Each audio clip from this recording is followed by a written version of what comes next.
7 de la mañana, 14 minutos. Tenemos una temperatura de 15 grados 3 en Buenos Aires. ¿Cuánto tenemos en el sur argentino, estimado?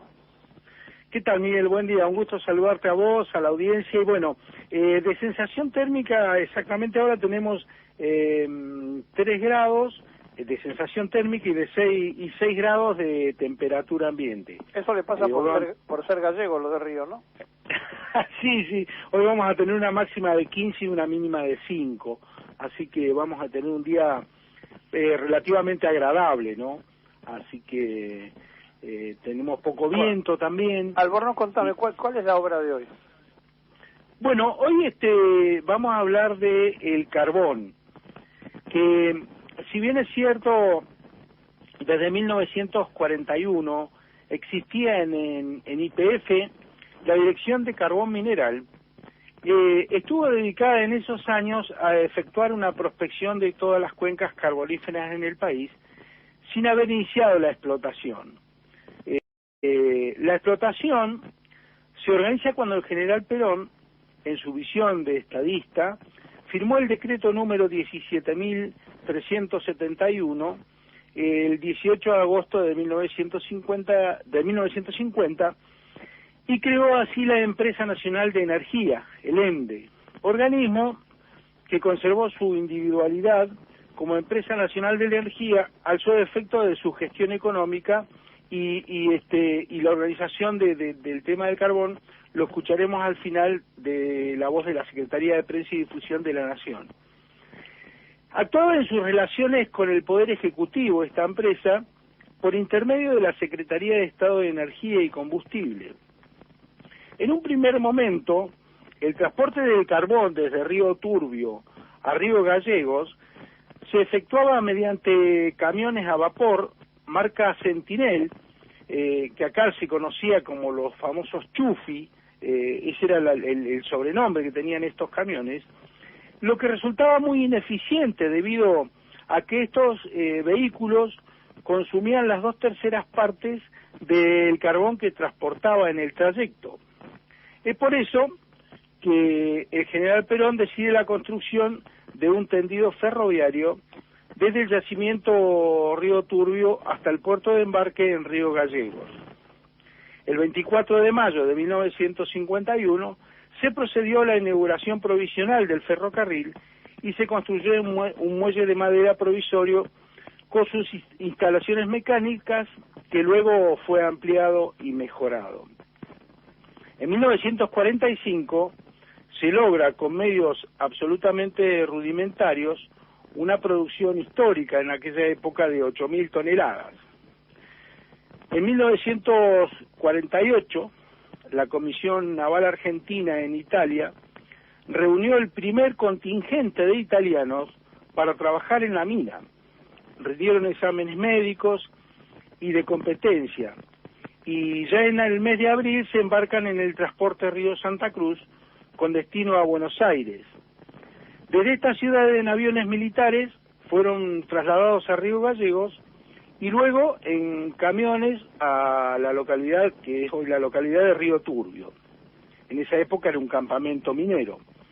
El primer cargamento de carbón con destino a Buenos Aires se realizó en el buque Santa María de Luján, propiedad de la empresa Pérez Compán, el cual desembarcó en la dársena E del puerto de Buenos Aires las primeras 1.800 toneladas.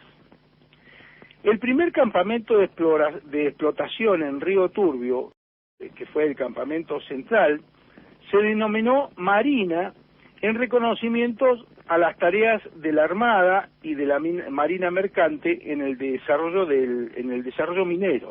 Sobre el campamento Marina se fundó el 24 de enero de 1949 la villa minera que hoy se llama Río Turbio, y bueno, como decíamos anteriormente, la Secretaría de Prensa y Difusión nos contará el desarrollo de esta epopeya carbonífera, ¿no? En 1950, todo el material para la construcción del ferrocarril que era necesario para acarrear el carbón desde Río Turbio hasta el puerto de Río Gallegos fue transportado por el Bahía Aguirre del entonces Comando de Transportes Navales, y en los talleres de la base naval de Puerto Belgrano se prepararon durmientes, rieles, postes telegráficos y otros materiales. Se aprovecharon rieles del que el Ministerio de Marina tenía en Tierra del Fuego y en Puerto Madryn. Asimismo, los primeros vagones fueron cedidos por la Armada, dado que estaban en Puerto Belgrano en desuso y habían sido utilizados para la carga de los antiguos buques carboneros, superado luego por los barcos que utilizaban fuel oil para sus calderas y gasoil para los motores. En 6 meses se descargaron 50.000 toneladas de materiales sin que existieran instalaciones portuarias en Río Gallegos. Todo esto se hacía chata y remolcado por pequeños barcos que habían acá en esa época. Esta obra de titanes nos asombra hoy en día cuando vemos que la construcción del ferrocarril se produjo en tan solo un año, soportando las peores nevadas de la época. Otra de estas obras fue realizada con el espíritu argentinista y patriótica de esos obreros concientizados que estaban formando parte de la nueva Argentina de Perón y contribuyendo a la independencia económica declarada 3 años antes por el propio Perón.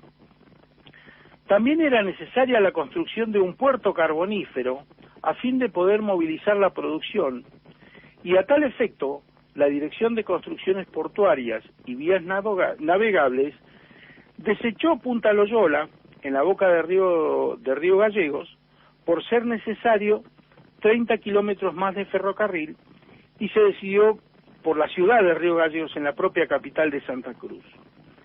En 1950, Combustibles Sólidos decide la formación de la flota con la incorporación de sus 2 primeros buques. Eran buques de desembarco de tanques, comprados por el gobierno nacional como rezago de la Segunda Guerra Mundial, y modificados soldando las compuertas de proa y adecuándolos para cargar carbón. Lo más importante en la decisión de usar estos buques eran que habían sido construidos para varar y ya habían demostrado su capacidad para hacerlo en las peligrosas playas de Río Gallegos.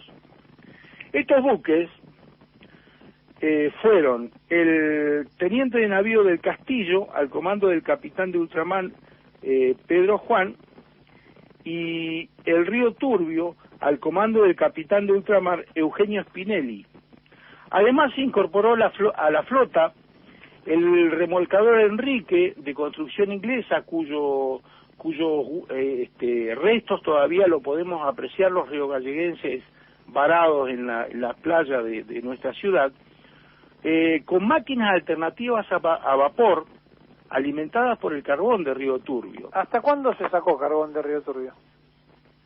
Esto fue hasta más o menos en 1983, después se siguió sacando carbón y fue cayendo durante la presidencia de Carlos Menem, donde solamente se alimentaba la usina de San Nicolás, y bueno, hasta que cayó en la total desmantelamiento de la empresa, ¿no?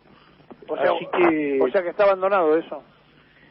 Sí, hoy en día se está intentando levantar la producción, se hablan de miles de toneladas de... Ahora, ¿cuántas cosas que se hicieron y se dejaron por la mitad y se volvieron a abandonar? Hablábamos hace un rato con Smith acerca de la... Y sin duda, porque... el dragado y el balizamiento que hacía el país, se abandonó en la década del 90, se abandonó esto. Es decir, todo lo que se hizo cantando la marcha con las privatizaciones, ¿no? Exactamente. Sí, hoy en día se trata de resurgir de toda esa desidia y se está trabajando fuertemente. Pero es hacer 2 veces las mismas cosas. Vos date cuenta, los ferrocarriles, con todo nos pasó lo mismo, absolutamente con todo. Tal cual, sí, sin duda. 2 veces las mismas cosas. Exactamente.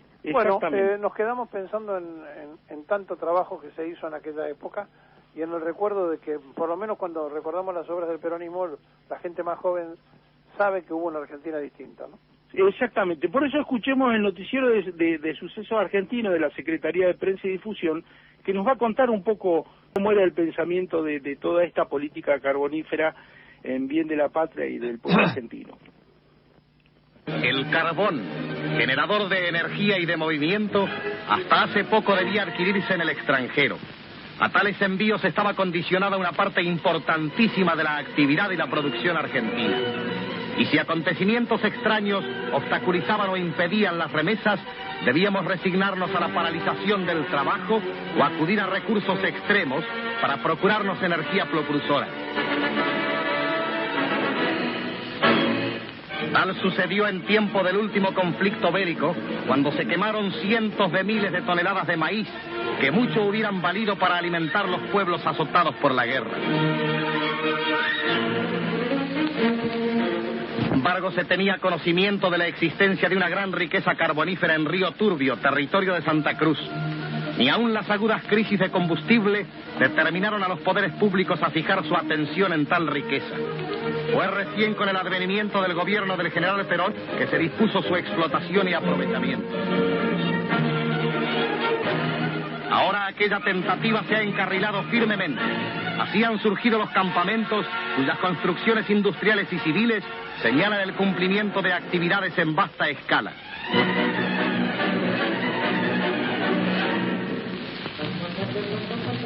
Un topógrafo proyecta sobre el terreno el replanteo de la ciudad futura. Ya se aprecian en el campamento las construcciones levantadas en menos de 2 años de intensa labor. Casas para los obreros y sus familias dan fe de la preocupación preferente que el bienestar de los trabajadores merece al gobierno de Perón.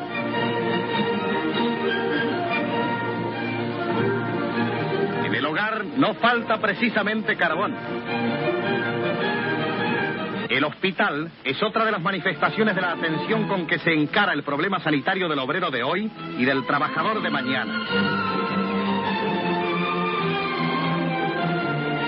La maquinaria más perfecta ha sido adquirida para modernizar y mecanizar la explotación hasta colocarla, como es propósito del gobierno de Perón, a la altura de las más evolucionadas del mundo. El carbón de Río Turbio llega ya a Buenos Aires y será provisto a todo el país en cantidades suficientes para satisfacer su demanda total. La vida argentina, en lo que a su actividad industrial concierna, se moverá a impulsos de la energía extraída del propio suelo. Contiene esta trascendental conquista el espíritu inspirador de la obra del general Perón, contribuyendo a la más efectiva independencia económica de la nación. Todo el enorme mecanismo industrial del país accionará impelido por una fuerza nueva y pujante, símbolo de la nueva Argentina justicialista. Así se intensifica la producción, se propulsa el trabajo, se cimenta la independencia económica y se eleva la estructura nacional sobre la base más firme y digna. Es esta otra evidencia de que Perón cumple. La felicidad de un tiempo y de un pueblo. La seguimos la semana que viene. Hasta la semana que viene, un abrazo y a cuidarse.